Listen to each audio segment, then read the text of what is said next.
A paz do Senhor, que bom poder te encontrar mais uma vez para mais um devocional.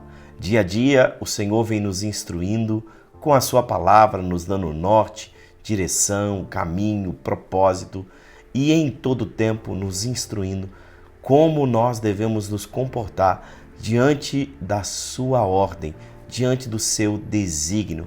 E eu quero convidar você a mais um dia refletir comigo em um devocional que em todo tempo o Senhor tem marcado a nossa história. Bom, hoje eu quero falar de um assunto muito importante na minha e na tua vida. Sabe que eu sempre entendi que eu posso traçar todos os planos, mas o Senhor sempre terá um plano maior e melhor do que o meu. E sabe, não sou eu que estou dizendo isso para você a título de informação. A própria palavra diz que os planos de Deus são maiores e melhores que os meus. Os sonhos, os projetos, os propósitos que eu tenho não são nada comparado ao propósito, ao desígnio, àquilo que Deus estabeleceu para minha e para a tua vida. E é claro que você pode olhar isso no plano da perfeição, daquilo que nós achamos agradável, fácil, suave, e nem sempre no mundo que vivemos as coisas de Deus serão simples, serão suaves, serão fáceis. Pelo contrário, Deus por vezes vai nos experimentar nas coisas adversas, nas coisas difíceis, nas coisas complexas da vida. Mas para tudo isso Ele tem um propósito: fazer com que o meu e o teu espírito se converta diariamente a Ele e à sua palavra. Bom, com base nisso, eu quero aproveitar, antes de seguir e ler com você um texto bíblico, te convidar, se você ainda não é inscrito nesse canal, se inscreva. Se você pode fazer isso agora, curtir esse devocional, porque ele tem, de alguma forma, alimentado a sua vida, curta esse vídeo. Ele é tão importante porque faz com que o algoritmo possa levar esse vídeo a mais e mais pessoas. Por fim, eu quero te convidar a deixar um comentário, a ativar o sininho para que você receba sempre a notificação de um vídeo novo, de um devocional novo que tem chegado. Enfim, eu quero convidar você a ser parte disso tudo que nós estamos construindo por aqui no YouTube. Bom, me deixa falar algo com você. Antes de você meditar um pouco mais sobre tudo que já falei, eu quero dizer a você que nós precisamos voltar o nosso espírito, o nosso coração e o nosso corpo para todas as coisas que Deus tem nos direcionado nesta vida. Sabe por quê? Porque nós precisamos começar a confiar que os planos, que os projetos, que os desígnios de Deus são muito melhores do que os meus e os teus. E não é que os nossos planos podem ser planos maus, planos ruins, planos perversos, planos de anseio, de ganho. Não, não. Eu estou falando inclusive de planos bons, planos sinceros, planos de alguém que obedece, anda em Cristo, mas que por vezes tem desígnios do seu próprio coração.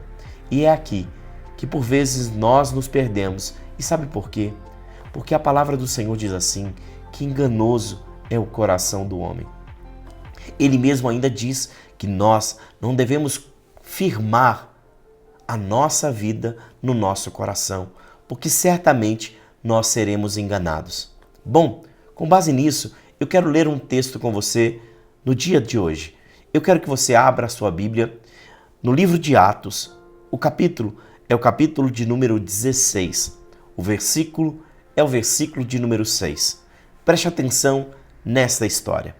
A Bíblia diz assim, que o apóstolo Paulo, percorrendo a região de Frígio e Gálata, tendo sido impedido pelo Espírito Santo de pregar a palavra na Ásia, defrontando Mísia, tentou ir para a Bitínia, mas o Espírito de Jesus não o permitiu. E tendo contornado Mísia, desceram a Troade. À noite, sobreveio a Paulo uma visão na qual um varão macedônio estava em pé e lhe rogava, dizendo: passa a Macedônia e ajuda-nos. Assim que teve a visão, imediatamente procuramos partir para aquele destino, concluindo que Deus nos havia chamado para lhes anunciar o Evangelho. Preste atenção, essa história é a história do apóstolo Paulo, um homem que doou a sua vida em prol do Evangelho, um homem que tinha bons planos, um homem que tinha um desejo, pregar o Evangelho a toda criatura e em todas as nações, um homem que desejava cumprir o ID de Deus. E eu te pergunto, qual mal há em cumprir o ID de Deus? Talvez você vai dizer a mim, nenhum. E eu vou te dizer, sim, é verdade. Mas o problema não é apenas pregar, é a quem pregar.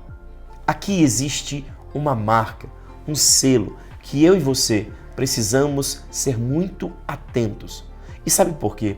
Porque às vezes nós queremos fazer para Deus aquilo que em nós é interessante.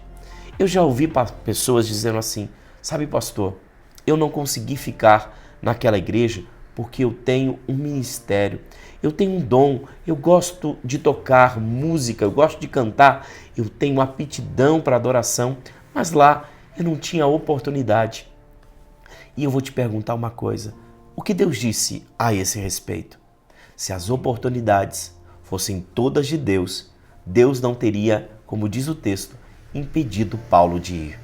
Preste atenção que no versículo 6, a Bíblia diz com clareza que o Senhor o impediu de ir na região de Gálata. Mas não apenas isso, ele tentou mais uma vez a ir à região de Bitínia. E a palavra mais uma vez diz que o Espírito de Deus não o permitiu. Sabe por quê, queridos? Porque por vezes eu quero fazer a obra de Deus segundo a minha vontade, segundo os meus pensamentos, segundo as minhas dinâmicas, segundo o meu querer. Mas Deus tem o seu querer, tem o seu propósito e Ele sabe mais e melhor do que eu. Portanto, o que faz Paulo? Não vai, mesmo desejando ir. O Espírito vai o impedir. E depois que o impede, ele tem uma visão. E a visão é de um homem dizendo, passa a Macedônia e vem nos ajudar. E aí foi que Paulo, como diz o texto, entende aonde o Senhor dava o seu destino. Eu quero aproveitar esta palavra para dizer a você, talvez, querido, você possa ter aprendido toda a sua vida de fé, a como dar uma aula, a como pregar o Evangelho, a como tocar um instrumento, a como cantar. Mas eu te pergunto, se Deus tem planos maiores e melhores para você, não é porque você está frustrado que alguém não deu a oportunidade ou você não foi reconhecido naquilo que acha que foi chamado? Por conta de dons e talentos, talvez seja a hora de você parar e dizer, Deus, porque o Senhor está impedindo que estas coisas aconteçam sobre a minha vida. Talvez Deus mudou a estação da sua história e Ele está te chamando para um novo tempo e para um novo propósito. Ponha tudo isso no seu coração. Quem sabe seja uma resposta de Deus para esses dias. Que Deus abençoe você, sua casa, sua vida, sua família, em nome de Jesus.